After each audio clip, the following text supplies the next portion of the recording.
About the good. Hi, Neil.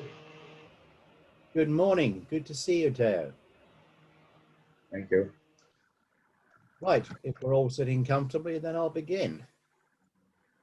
Good morning, everyone, and welcome to today's webinar organized by the British Romanian Chamber of Commerce, of which I've got the pleasure of being chairman. I'm Neil McGregor, but particularly today because today we are working with our colleagues in the Greater Manchester Chamber of Commerce. A lot of friendly faces I can see here who we see at many of our events. It's good to see you all. On Monday, we had the NGO and education working groups that the Chamber organizes. And one particular comment that came from one of our members in the NGO working group is how the pandemic and working online has been a great equalizer. It doesn't matter if you're disabled or not. It doesn't matter where you're physically located. You can take part in chamber events like this from wherever you happen to be and whatever your own physical limitations may be. So it's very good to see all of you here today for that.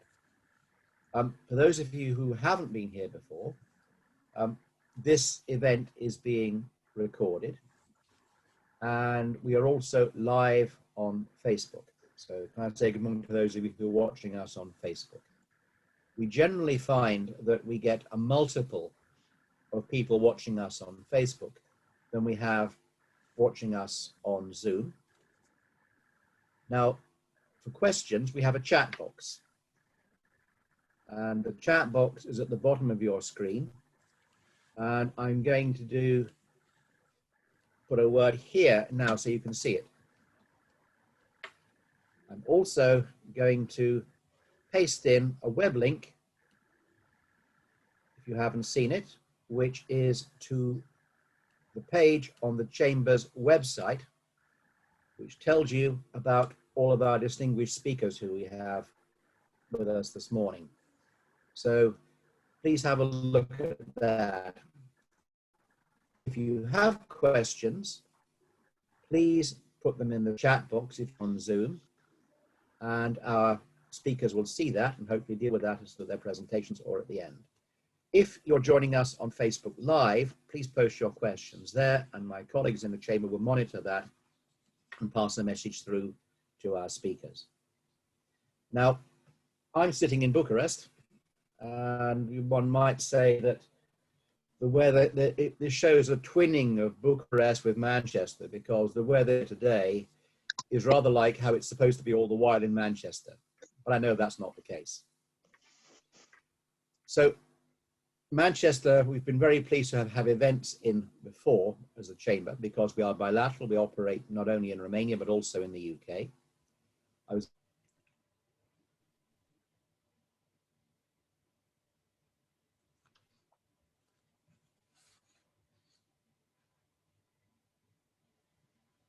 very pleased to meet the chairmen.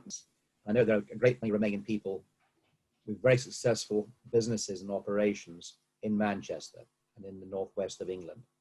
So we're very pleased to see you all here today.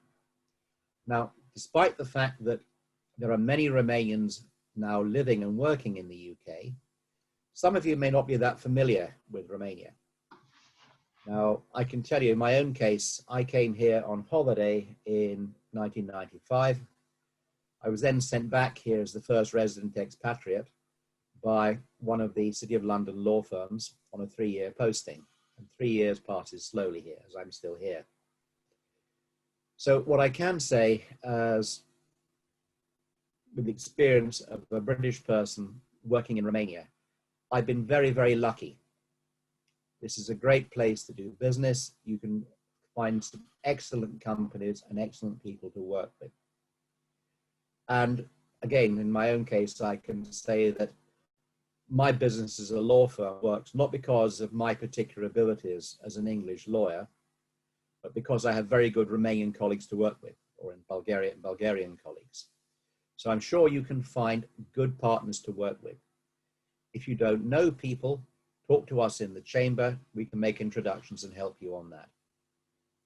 So if you haven't done business in Romania yet, I would say look at the opportunities. It's a very good place to do business. And we're also keen to help Romanians businesses expand into the UK. Again, I was across for the launch of one particular Romanian business in the northwest of England. We hope we'll see more. Our first speaker this morning is Bogdan Mihailescu. I think you've heard enough from me. Bogdan is with the Romanian Embassy. And Bogdan, the floor is yours.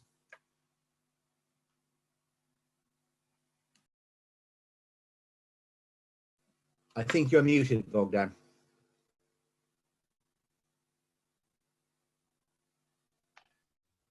Hello, can you hear me now? So good morning, everyone. I want to thank you for attending this event, particularly knowing that at least in the UK, everybody is much more concerned and interested about custom facilities and procedures. And this takes most of companies' time now. However, I think I hope the topics we will have during this seminar will be interesting enough to worth spending this hour. Just to make everybody happy, I want to tell you that sitting in London, the weather here it's not as good as it's in Bucharest, it's in Manchester. Expecting some rain right now. So this, I hope it will make you feel a little bit more comfortable, even if I know in Bucharest is not either very good weather. So if you don't mind, I would like to share you a couple of slides I prepared for today.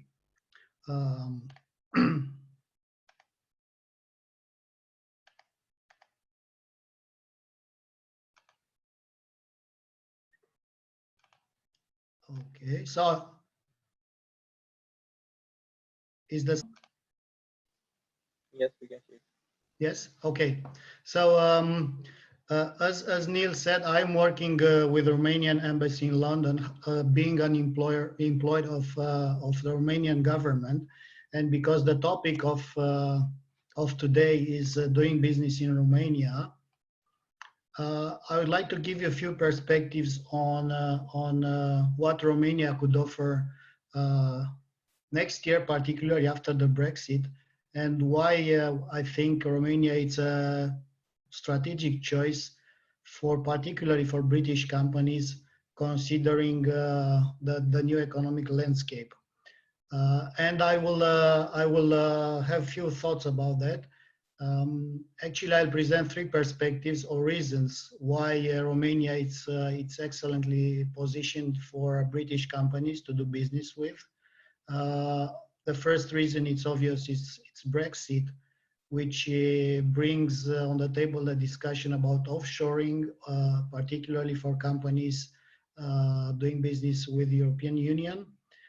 Another interesting topic, which is very, very hot today, it's what will look the economies after the pandemic ends. And we hope this will end very soon.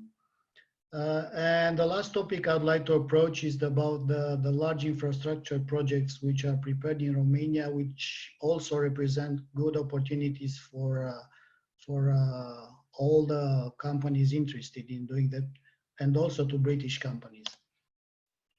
So the first topic about Brexit, because some businesses will consider either relocating or at least moving parts of their operations to different countries after the Brexit, even if it will be a hard Brexit or an agreement at the end.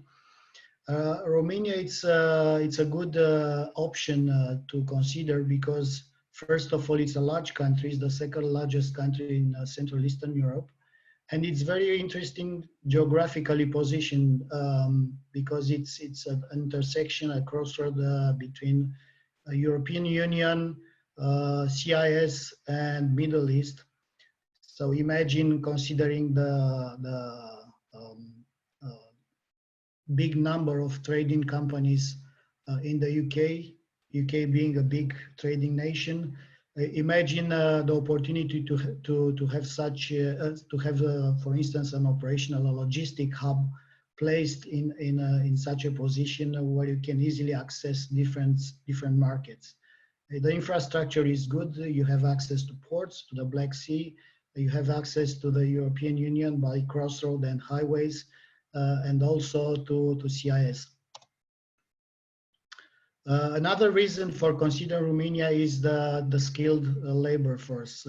As all British investors or people living in Romania could confirm, Romanians are very proficient in English, particularly, as you can see the numbers on the screen. But also many Romanians speak other languages like French or Spanish or German. And once again, considering an operation, a regional operation, addressing different countries with different languages, like Germany, like Spain, like English-speaking countries, you can pretty easily find a workforce in Romania which could speak 1, 2, or even 3 languages. Therefore, for this reason as well, Romania is an interesting country to consider. Another reason is the monthly gross wage, which is very competitive. Still, Romania is very competitive on that. It's one of the lowest labor costs per hour in CEE, which, again, if you consider production, manufacturing, or logistics, this could create a competitive advantage in terms of costs.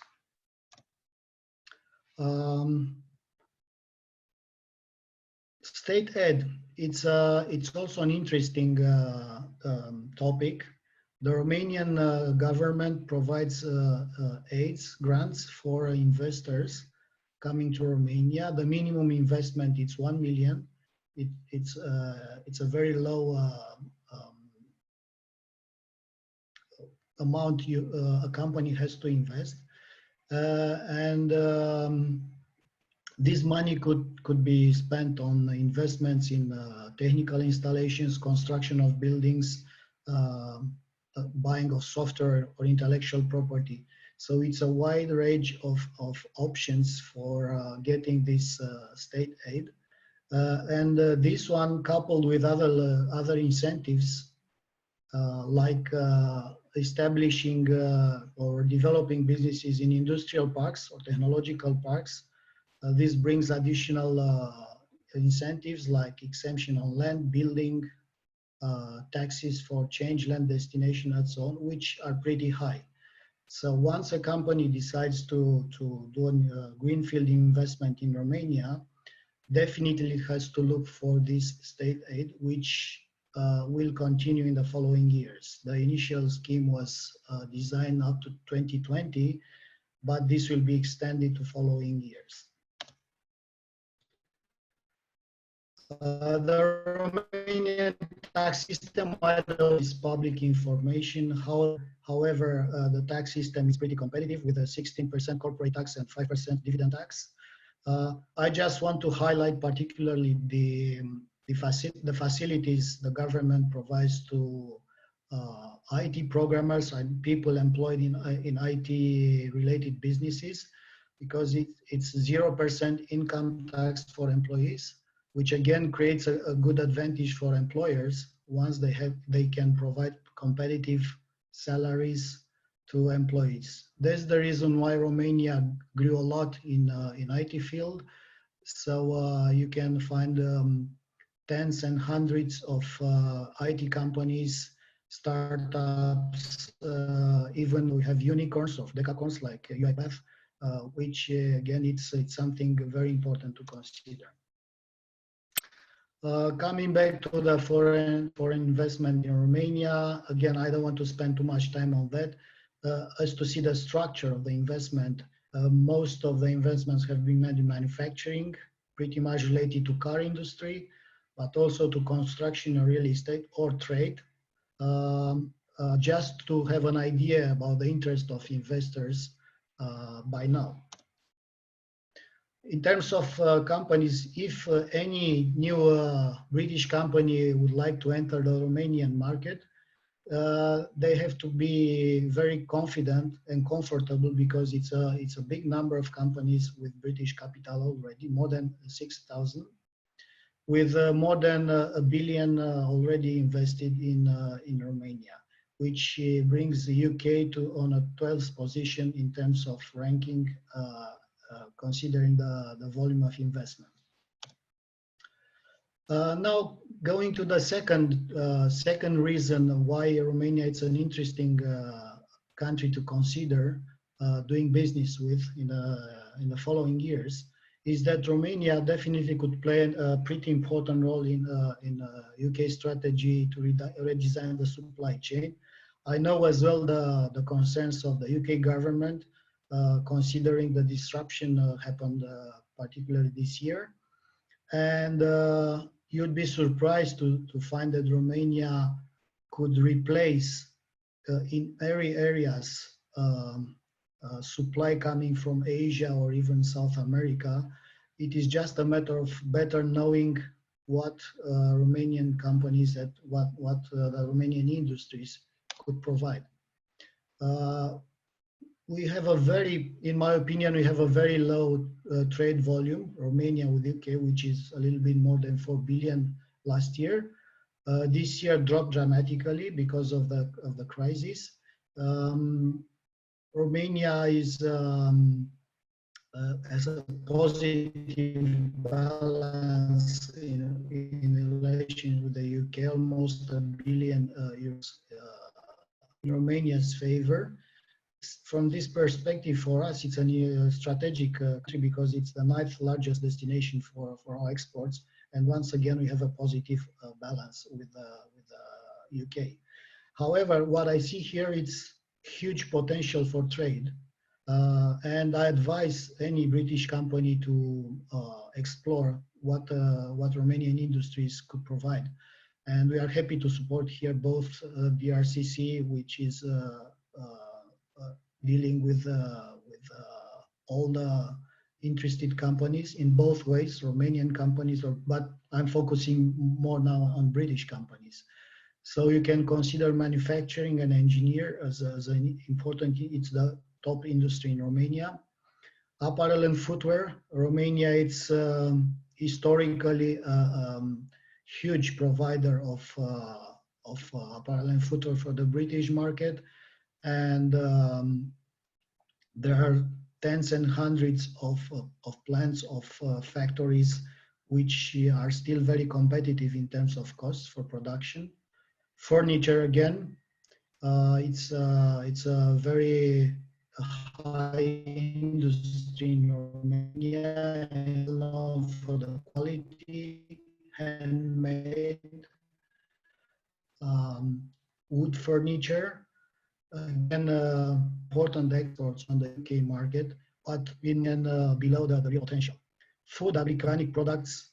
We are proud to say that the food in Romania still tastes good, and this is another area where British companies could explore, because we do have high quality products, as well as a growing organic market growing in Romania.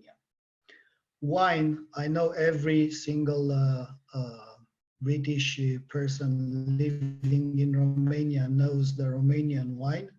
Unfortunately, it's not very well known across Europe. I'd be surprised to find out Romania is the 6th largest European producer of wine, of high quality wine. Neil can confirm that because he's in the wine business, we do have great products, just a matter and country positioning to, and UK, knowing that it's the first importer of wine in Europe, should pay more attention to the Romanian producers, because in my opinion, it's worth. We'll have some companies entering next year in the UK with high quality top end products. But once again, I spend more time on wine because I know how important it is here, the wine. It's something it was to be considered. And I'm touching my last point, which is large infrastructure projects in Romania. The government announced a few months ago the National Investment and Economic Recovery Plan. It's a very ambitious plan with public investments above 100 billion euros for the next 10 years, either in transport infrastructure, motorways, expressways. You can see the figures here, as well as energy sector. We are catching up with energy with the trends, and because UK it's so much advanced, have I guess at least 10 years ahead of Romania in terms of, for instance, electric cars and electric chargers networks and so on.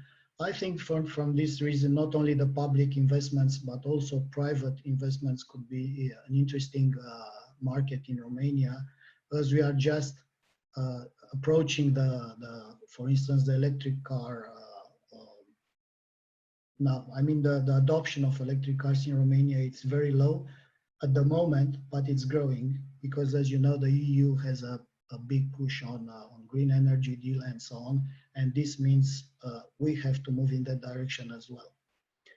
Other investments in national health infrastructure or modernization of local communities, once again, more than 100 billion euros in public spending in the coming years. For those who are interested in these projects, I have the plan in English, so I can distribute it for everyone who is interested. I want to thank you. I hope I didn't spend more time than I was expecting. You can have my details here, so you can contact me on email, on my mobile phone, and I'm happy to answer to any questions, requests, or support both Romanian of British companies in any of the initiatives they would have. Thank you very much. Thank you very much indeed, Bogdan, and thank you for, I should say, I don't actually press the grapes myself, but I am a non-executive director of a group which is a member of the chamber and has very good wine. Like all Romanian wine, I think is extremely good. So if you haven't tried it, do try it.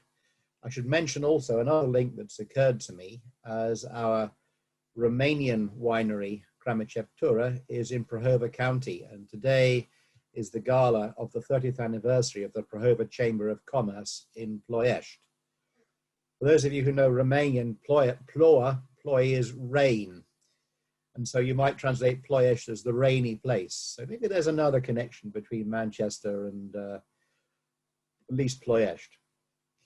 Right, to move on. Our next speaker is Raluca Constantinescu of the British Embassy in Bucharest. Raluca. Thank you, Neil, and also thank you the colleagues in the chamber for organizing this event. I hope that everybody can hear me well. Okay, thanks a lot. So as Neil already told you, my name is Raluca Constantinescu, and I'm the country director for trade and investment in the British Embassy in Bucharest. Actually, we are a trade section but inside the Department for International Trade in the UK. So thank you a lot for joining us. I'm glad to see that there are both Romanian and British companies. And even if our focus is on the British companies, I also have some messages for the Romanian companies, because we are working a lot also with you guys. So first of all, in order to understand and to discuss what does it mean doing business in Romania, I think that first of all we need to have a big picture of what Romania means in terms of economy, opportunities, and why not available funds. So in February 2020, the European Commission announced the fact that Romania registered 3.9 real GDP growth in 2019, with the forecast of a robust 3.8% in 2020 and a 3.5% increase in 2021. everyone at that time was confident that Romania was on a very good path, and also the business will flourish even more. However, in March 2020, something happened, and we all know what happened. Totally unexpected, and took us by a big surprise. And the numbers changed dramatically also for Romania. And from a robust growth, the EU autumn forecast analyzed that the Romanian economy will have a contraction of the real GDP of 5.25% in 2020. But, and this is the good news, is that we'll have a rebound of around 3.25 in 2021 and 3.75 in 2022. Actually, the numbers changed dramatically for the entire world, and all the countries started to put together different plans. And in order to save their economy and to ease the impact of the new normality, including here in Romania. Apart from an immediate schemes that the Romanian government put together in April and May, in July 2020, and Bogdan already touched upon this, the government presented an extended national investment and recovery plan. And its aim is to stimulate and develop the capital and competitiveness of Romanian companies, invest in key areas of public infrastructure, digitally transforming the economy and public administration, and preparing the economy for the transition to a sustainable economy. So in this plan, you will find many projects on transports, energy, health, education, agriculture, environment, sports, and also many local initiatives. So the total budget that this national investment plan proposes of over 125 billion euros. It's a lot of money.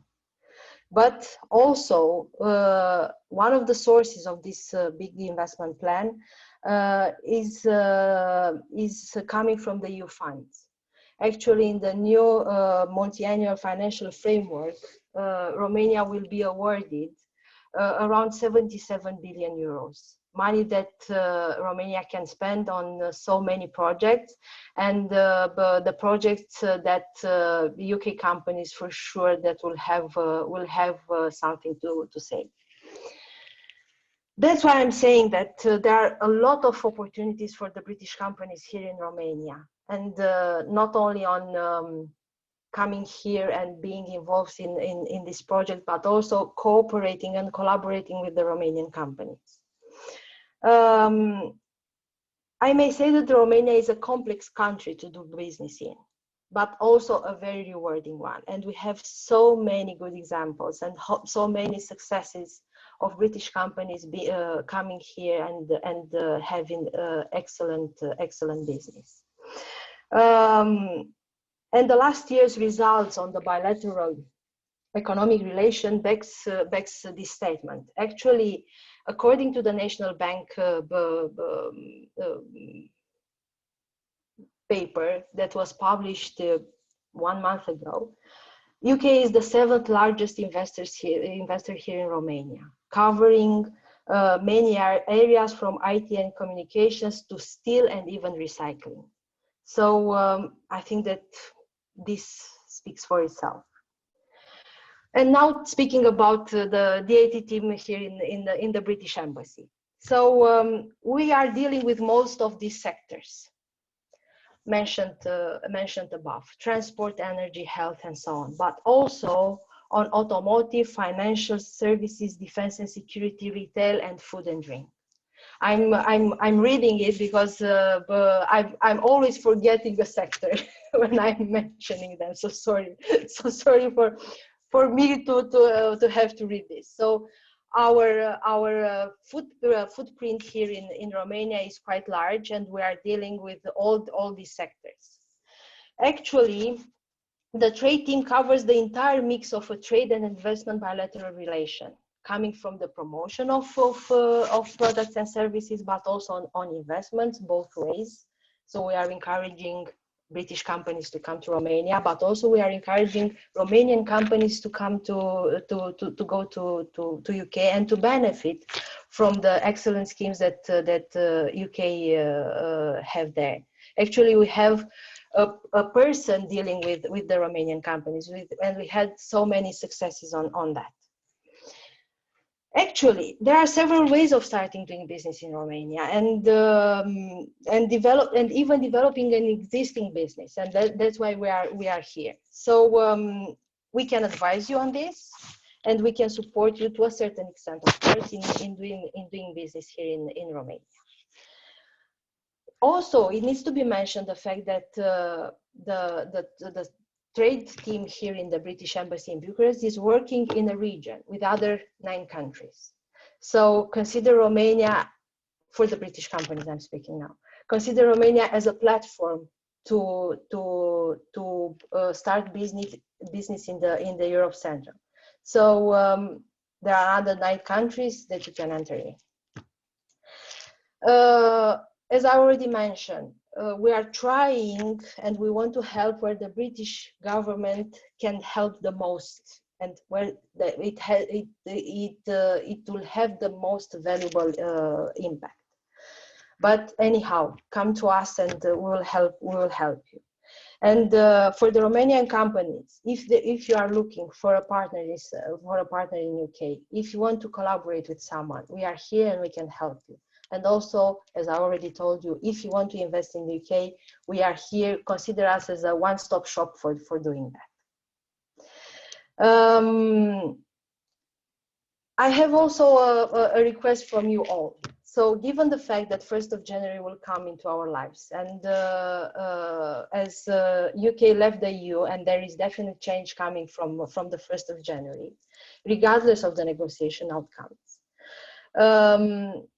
I would like to ask you how prepared you feel for this moment, both the Romanian and the British companies.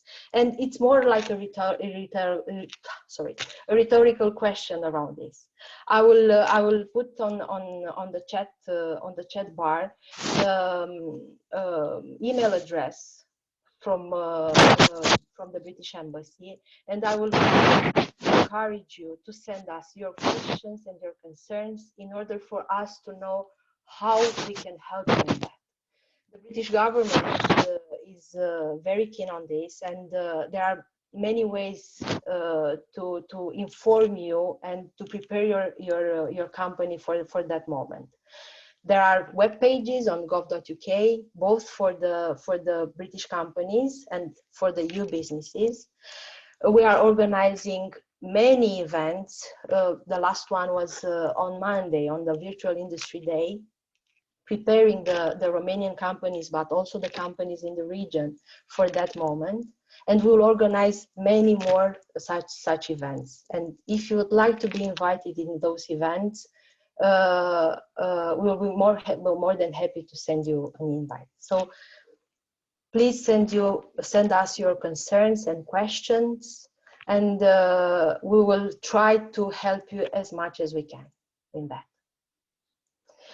And also, please follow our British Embassy page on LinkedIn and also on Facebook, because we are publishing their events and lots of news and lots of updates. So please follow also those web pages. Thank you a lot. Thank you very much indeed, Raluca. Again, can I add my support to what you've said? The Chamber has been in very close contact with both embassies about the Brexit process. And one of the advantages of being a member of the Chamber is that we are able to pass on the views of our members and business back to the powers that be upon what needs to happen. Particularly so because the BRCC is a member of the global network of the British Chambers of Commerce. And this means that we're not only speaking to our counterpart bilateral chambers in other countries in the region and around the world, but also to all of the British chambers in the chamber network in the UK. And they have quite a good line into the powers that be. So consider coming to talk to us, please, we are someone, we work together with the two embassies. We're here to try and promote business and cultural relations and business relations between the two countries. Now, I should say that when I am asked as a lawyer to advise someone coming to set up a business in Romania, my first question is, have you found an accountant? Because far more needs to be done usually by the accountants rather than by the lawyers in this kind of thing. And I'm very pleased that our next speaker is an accountant. And Alex Bradean, the floor is yours. Thank you, Neil. Hello, everybody. As Neil mentioned, my name is Alex, and I'm an accountant. I've been working in this business for too long, let's say. And I will be presenting today some key facts about doing business in Romania and our taxation system. I will share my screen. Does everyone see it? Yeah, okay, good.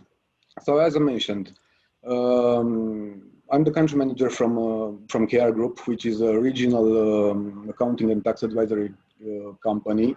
We operate currently in 4 CE countries, Poland, Romania, Czech Republic, and Hungary. We have a quite big team and big experience with all kinds of customers and industries.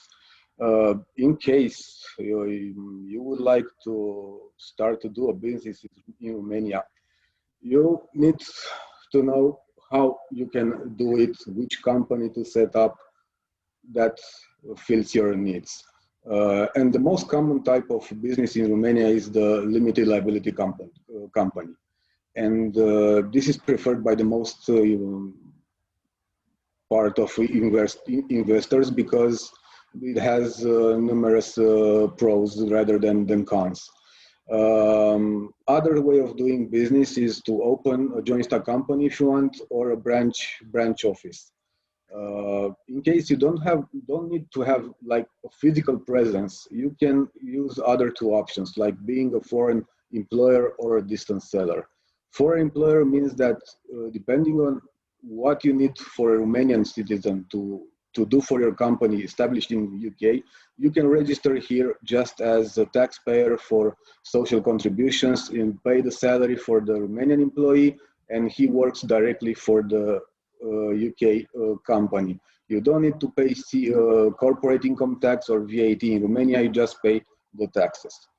Also, if you are trading, you can be a distance seller, so sell your own goods directly from UK to Romania. And about this, I will discuss a little bit more in more detail further on.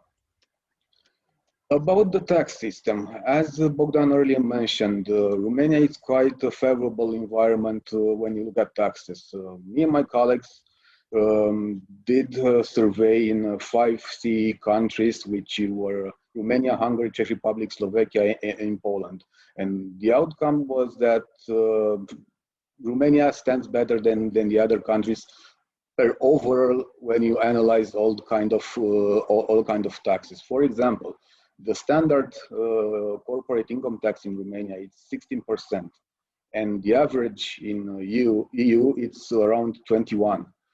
Personal income tax, we have a flat fee in Romania, which is 10%, and in Europe the average is around 48%. So quite a big gap when you look at the personal income tax. And the last one is VAT. Currently, we have 19 as a standard VAT rate, and the average in EU it's 21, so also below other EU countries.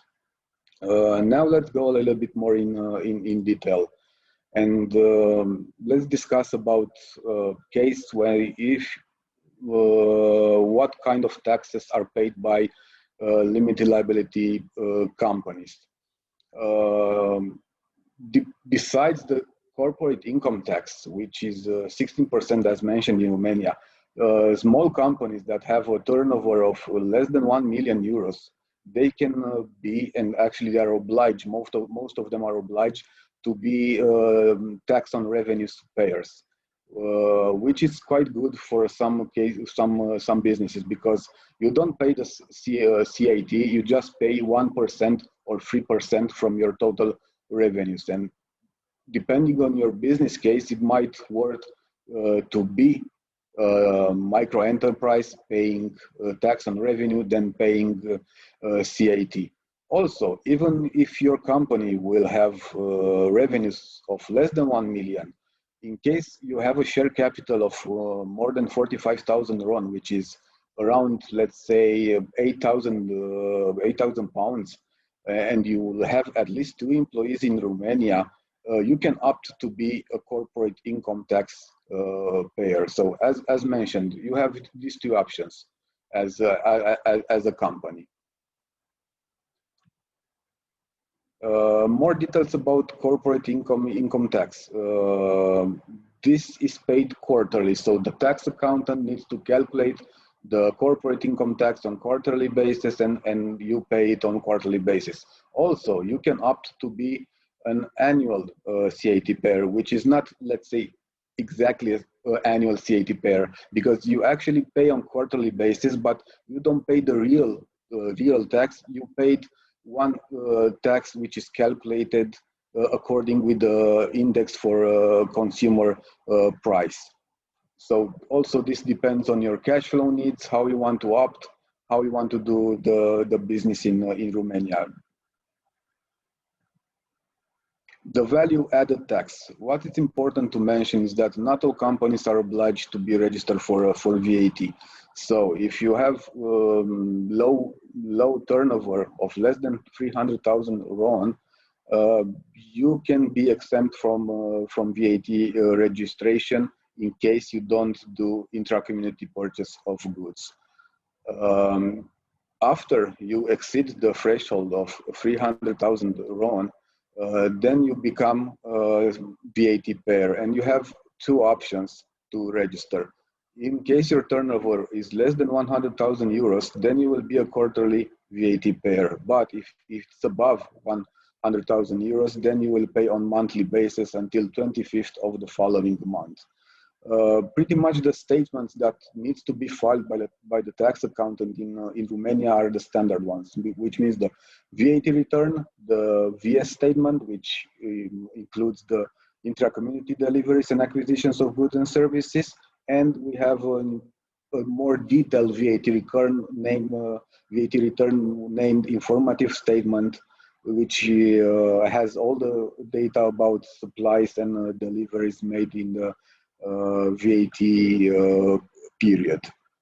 About the VAT rates, we have currently 3 VAT rates. The standard one, 19, the first reduced rate, 9, and the other one is 5%.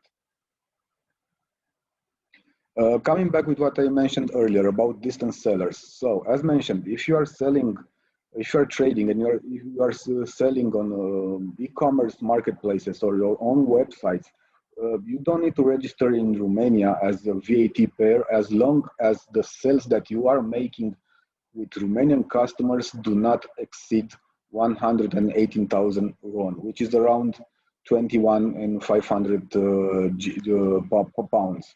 Also, in case you don't store any goods in a local warehouse in Romania, you don't need to register for VAT purposes. But once you exceed the threshold or you start to store goods here, then you will need a tax accountant to register your company as a VAT payer in Romania, and then to file all the VAT statements that I've mentioned before. Other taxes.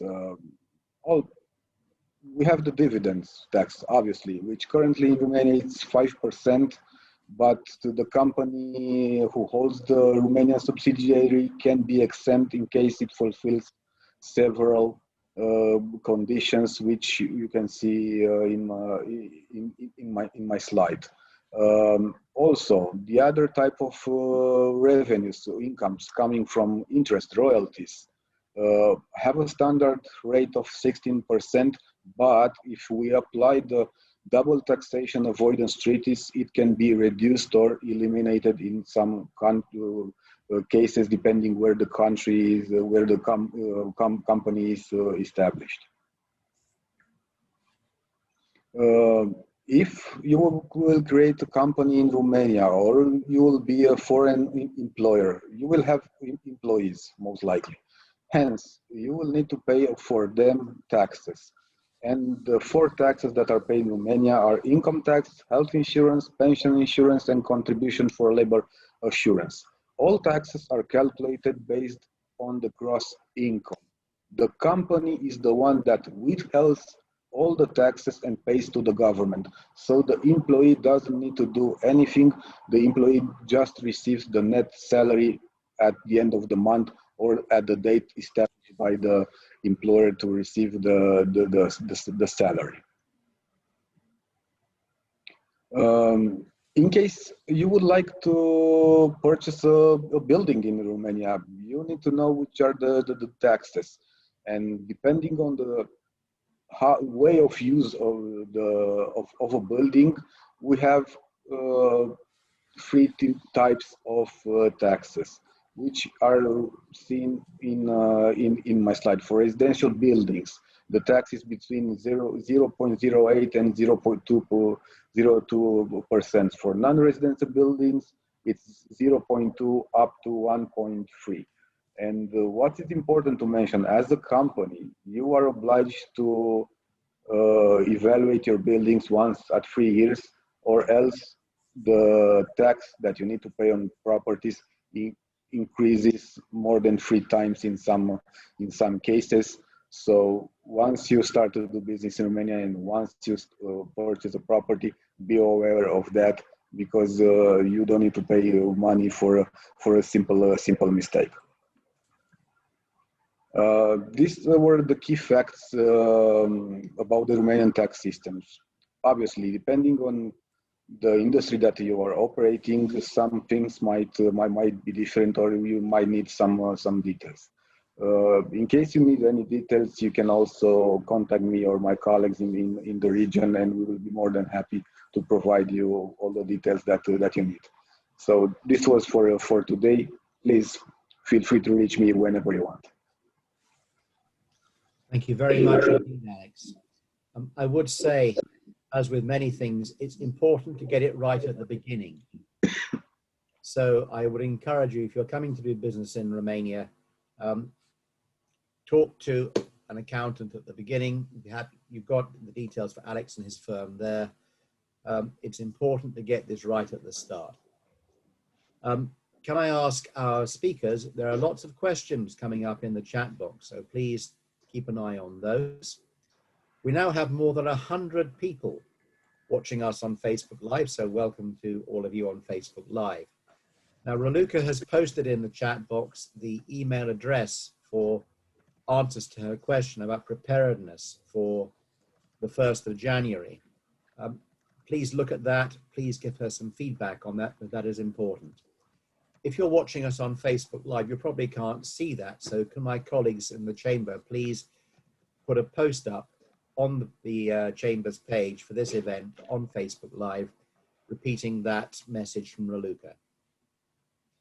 Right, I've mentioned already we have members who have businesses in both Romania and in Bucharest. And one of them is Constantin Stan of Enviso, who is our next speaker. Constantin. Thank you so much. Thank you for inviting me. I'm going to share a presentation, short one, I promise.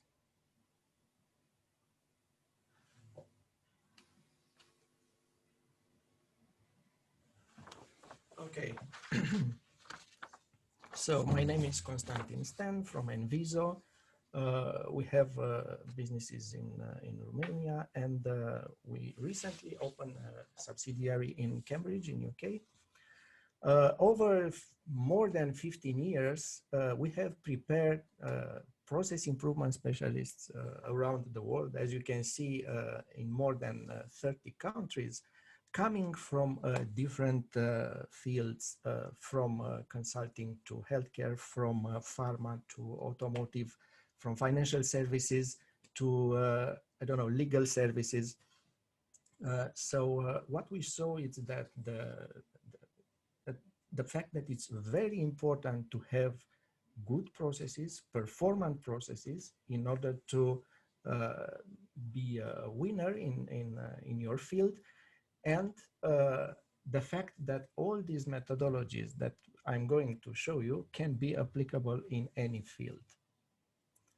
So I would say that the economic environment now looks like a Formula One race, which is fast, demanding, highly competitive. It has heroes, it has champions, victims, brands, rules, and above all of this, a fierce desire to win. Because in the end, the objective of a Formula One race is to win it, yes. And the driver who crosses first the line after completing those predefined number of laps is awarded. The second and the third might be noticed as well, but who remembers the last one? Sometimes during the race, yellow flags and the safety car are deployed. The race is totally different now. Drivers must slow down, not overtake, and be prepared to leave the normal racing line or even stop if something obstructs all or part of the track. Starting from the end of February this year, this is exactly what happened. The yellow flags have been deployed everywhere on the economic track, signaling to slow down and group behind the safety car. The ranks are maintained for everyone for the time being. What can be done during this time? Well, we can save the fuel, protect the engine from overheating, try to avoid overheating the disc brakes, and carefully plan the restart. At the very first moment when the safety car is going to be removed, and we hope that is going to be removed soon, for those in front, it's a good time to preserve their rank.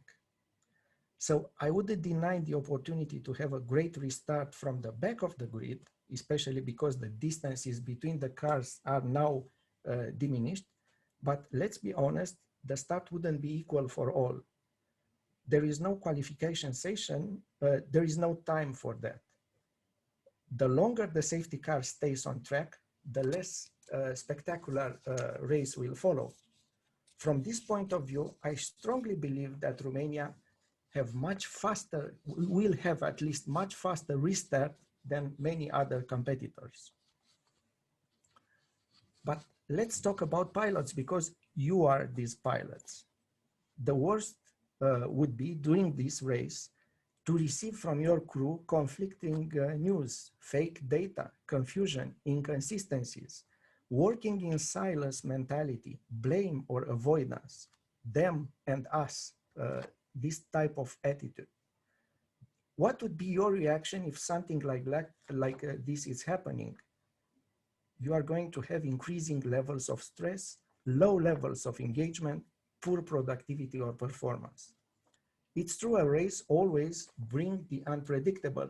You feel the variation, even if the initial conditions could be similar. So you are going to have process problems, and we saw that those problems already appeared for everyone. And please think about a process problem like being a mosquito, by example. Those are repetitive problems. You know that they will come. You don't have surprises.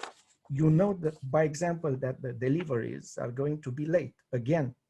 You know that your server is blocked or your ERP has bugs again. So those kind of problems should be avoided for sure before the restart, because like a mosquito, they have potentially serious consequences. It's even worse with digital process problems, which are hard to detect or even harder to detect the cause. And those, again, have a lot of potential serious consequences. So what we recommend is, when we decide to do business in such an environment like we have now, prepare your processes first. First of all, try to apply business process management. We strongly recommend that. I mean, you should map your processes. You should find your right KPIs. You should establish roles and responsibilities very clear in order to avoid, by example, so-called no man's lands, where everyone is expecting the other one to perform a task and the task remains uncompleted, or even to do redundant activities when two people do the same task with the same results and they even do not know that.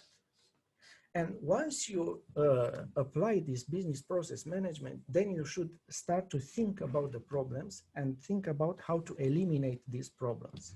Because eliminating a process problem is not firefighting. The mosquito will come back. So first, think if someone already know that solution to the problem. Usually the operators, those who are involved directly in process, they know better. And at that moment, you just can apply that solution. You just do it. If not, do not start major projects. Bring people around the table for 1 week. Yeah? Organize Kaizen events. Ask yourself, can this problem be solved in less than 5 days? And you might find quick solutions for your problems. If you have a process problem related to cycle time, if you have a lot of waste, if you have a lot of rework, then you should start thinking about lean. And if you have variation, then you can apply Six Sigma, variation of your output, of what you're doing. Also, after all these problems were solved, you should eliminate exceptions. Exceptions are killing your process. And afterwards, you can, once you have stable, no exceptions, high repetitive processes, you can start to think about digital transformation, about robotic process automation. Let's remind you that the #1 company in robotic process automation, UiPath, was born here in Romania. So what I would like to say is that in these conditions, it's very important to prepare the processes for restart, to figure out what are all the problems and to try to eliminate them. We have time at this moment and we have to take care of this. Okay. Thank you. We are going to have a conference in Cambridge next year in January. So we would like to invite you. You will find all the details on our sites, Enviso, and on our partner site, partner from UK, from Cambridge, which is the International Lean Six Sigma Institute. So we would be delighted if you could participate to our conference. Thank you so much. And if you have questions, I would be glad to answer. Thank you very much indeed, Constantin. I know that Raluca has to leave us fairly shortly. There are a lot of questions in the chat box. For those of you watching on Facebook Live, and there are more than 120 of you, the question from Raluca and her email address for the answer about preparedness for the 1st of January has been posted by my colleagues on the Facebook Live page. So please do look for that if you're watching us on Facebook Live. Because I know Raluca has the biggest time problem, we will carry on after the hour for those of us who can remain. But Raluca, have you any answers to give on any of the questions you've seen in the chat box? Actually, I have also some direct messages that I have already answered. I cannot see any other question addressed to me. Right, so if anyone else has questions for Raluca, please, can you come up with them now? And in the meantime, can I say, well, thank you very much for the contribution of you and your colleagues in the embassy in Bucharest for this event, and generally it's a pleasure to work with you. Thank you, Neil. Right, in that case, you'll need to leave when you need to leave. Thank you very much. Can I invite our other speakers to deal with some of the questions that have been asked? I already replied to the ones in privately, the ones that I think they were addressed to the area which I'm working with. So if anyone else has any more questions, feel free to type me to chat or drop me an email, or we can speak directly now. Good, that's prompt service. If you ask the question, you don't think you've got an answer to it yet, please do drop a note and we'll see if we can get a response for you either here or as a follow-up offline after this event. I also responded some questions. So I got a question regarding the state aid, if it's applicable to health and care investments, and I confirmed that.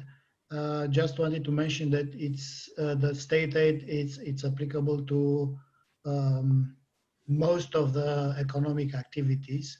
There's few exceptions as well. So this is very open to any kind of investment, if it's even if it's manufacturing, health, or any other. Anyway, it's a public document with a list of domains which are accepted from the state aid, but there are not so many. So it's very flexible. Can I just say, for those of you who may be concerned to see what the outcome is of the negotiations between the UK and the EU, the British Romanian Chamber of Commerce is established as an English limited liability company. We are established with limited liability by guarantee, so every member has one vote. And we have a branch in Bucharest, and that has existed since before Romania joined the EU. We see no issue about continuing that because there's a law here upon branches of foreign companies. It's not dependent upon EU membership. Similarly, the double taxation avoidance treaty that Alex mentioned, that is not dependent upon EU membership. And one of the good things about Brexit is that the treaty on, should we say, preferential treatment of bilateral investments, which has been regarded as possibly incompatible with a single market, now we're not in it anymore, that should be safe. So I would encourage you to look very carefully and don't be too concerned about what the discussions are between the UK and the EU if you're looking to invest here or looking to invest in the UK. Do we have any other questions, please? I can see a question here from Eugene Mihailescu. Eugene, I'll come back to you separately on that. That relates to, I think that's been in the chat box. Has anyone seen that? And can that be answered by our speakers? That relates to export of IT services. And again, Romania is a real center for IT and tech services, particularly up in Cluj-Napoca, where we have a branch. And is this being changed from the 1st of January under the terms of VAT and GDPR? Now, I suspect that probably relates quite a lot to what is under discussion between the UK and the EU. Do any of our speakers have any thoughts on that, please? This is one of the very first questions we had to us in the chat box.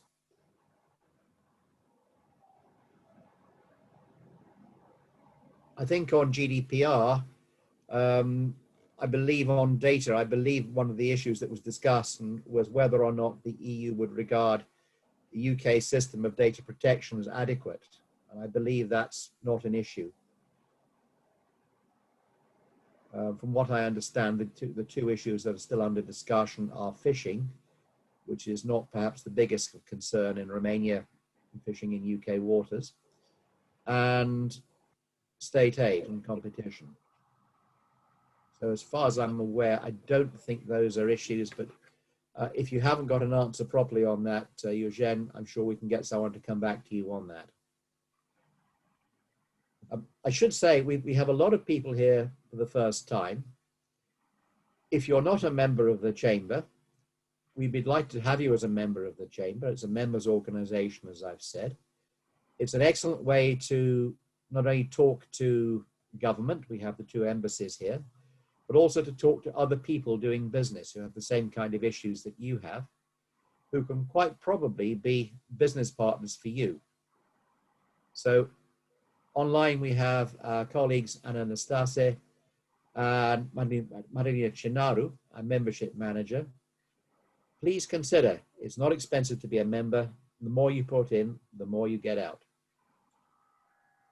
Have we any other questions now for our panel? And you can see in the chat box, you've got comments there.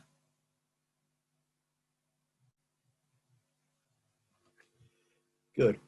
Well, the risk of jumping on him without warning, we have my colleague on the board, Dan Kierval, who is our interim manager. And Dan, we are looking at doing far more in the UK. Do you care to say something about that? Indeed. Morning, afternoon, everybody. Yeah, my name is Dan Kierval. I'm the Vice President for Europe for DHL Express. And I was 8 years the MD for DHL in Romania, and I think 6 years together with Neil have been Vice Chairman of the Chamber. Absolutely delighted to see so many people on today's call, and I think it just underlines what we think as a Chamber, in that there is so much, regardless of what happens over the next couple of months, the opportunities for bilateral trade are absolutely huge. And as a Chamber, we want to capitalize on that by, I think, increasing our level of activity, both in Romania, and I think those of you who have been following us over the last 6 to 9 months and attending our events would agree that I think we have an excellent series of events, activities and webinars. But further to that, we want to increase our activity in the UK. We really want to promote Romania more actively. We want to grow our membership base in the UK. We want to work closely with Bogdan and the embassy, both here and in the UK. And I think that going forward from next year, you will see this kind of event being reciprocated, so we can spread the good word about Romania. And just as my company DHL has been fantastically fortunate and successful for over 30 years in Romania, and those foreigners that have lived and continue to live in Romania very, very fondly, love Romania and are supporters of Romania. We want to spread that word because it's a great place to do business, and we want to mostly spread that word further in the UK. So watch this space.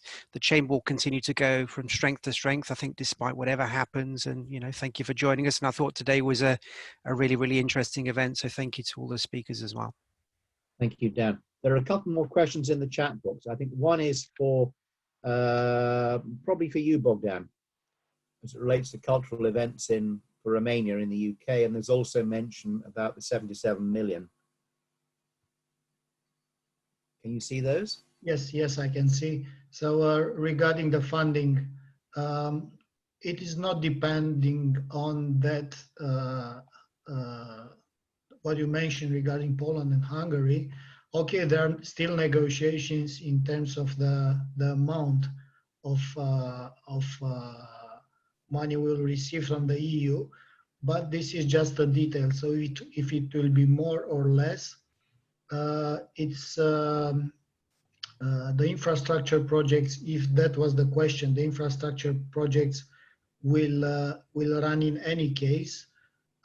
EU funding is just one way to fund these projects. There will be other ways of getting funding. One idea is to continue with a PPP approach, but this is just right now it's nothing formal. So just to answer quick to the question, no, I don't believe it's depending on that.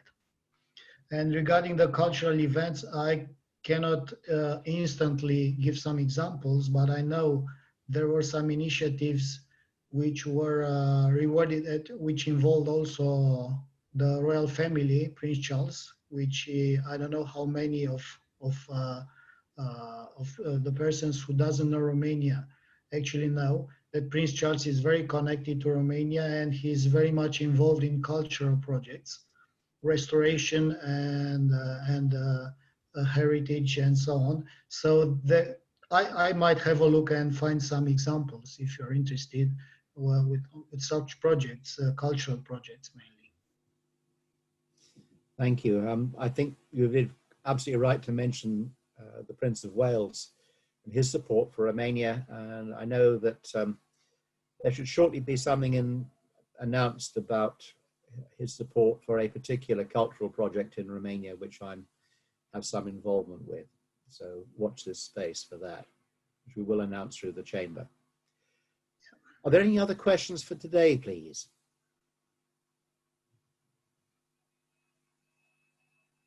No, I think we've done exceptionally well.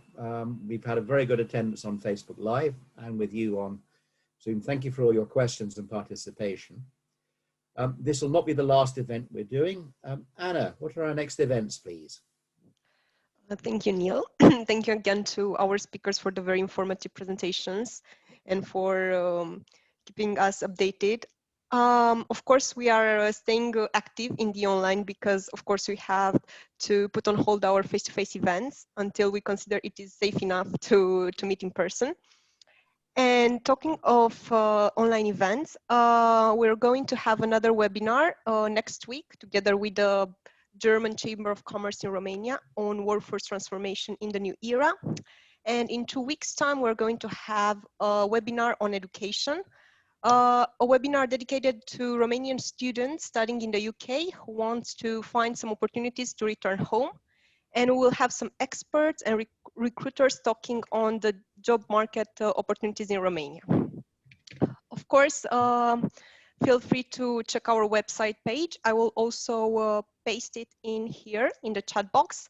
And of course, our social media channels are daily updated with all the information regarding our initiatives, our events, our members, and so on.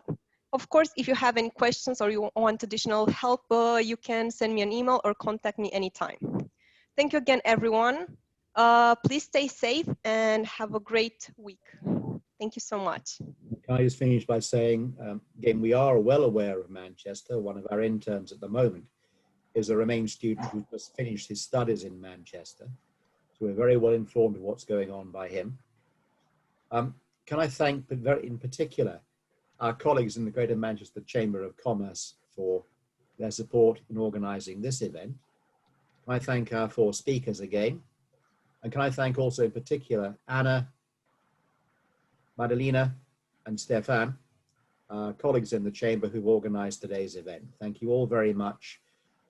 Stay safe in the lockdown in the UK, and stay safe in whatever we have as a lockdown in Romania or wherever else you happen to be. Have a good day and success. Thank you. Thank you. Have a good day, everyone. Thank you. Bye-bye. Thank you. Bye-bye. Bye-bye.